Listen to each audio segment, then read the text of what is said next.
का short summary देखेंगे। Gillu is written by Mahadevi Verma. किसके द्वारा लिखा गया है?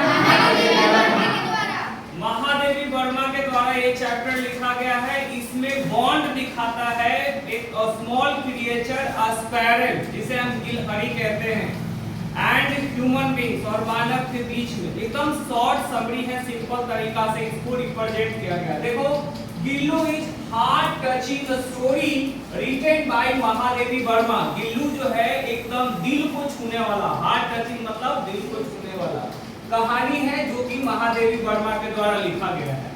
It tells about the loving relationship between author and a small sparrow named Gillu. ये क्या बताता है?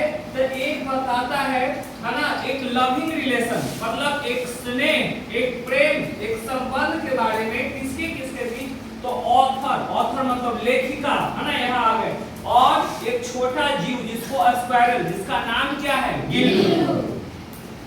One day, author saved the injured baby sparrow from crows। जैसे कि हम जानते हैं कि महादेवी वर्मा रूम से बरामदा की ओर आती है, तो गमला के पास दो कौवे हाइड एंड सीक खेल रहे थे। वहीं पे एक छोटा सा गिलहरी मिलता है, जिसको बचाया जाता है महादेवी वर्मा के द्वारा पेनिसिलिन मलहम लगाकर। ठीक है, इसके बाद देखो, and take care of him gradually मतलब धीरे धीरे Gillu become healthy and develop a deep bond with her. धीरे धीरे गिल्लू जो है वो स्वस्थ होता है और महादेवी वर्मा के साथ एक अच्छा संबंध बना लेता है।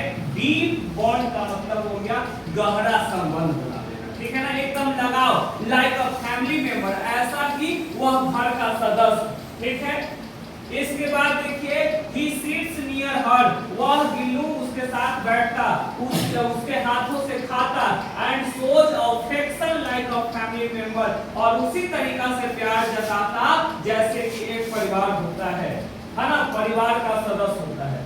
आफ्टर सम टाइम, कुछ समय के बाद गिल्लू डाइज, क्योंकि उसका लाइफ स्पैन कितने का होता है? 2 साल का। तो 2 साल का जीवन अवधि पूर्ण करने के बाद गिल्लू मर जाता है।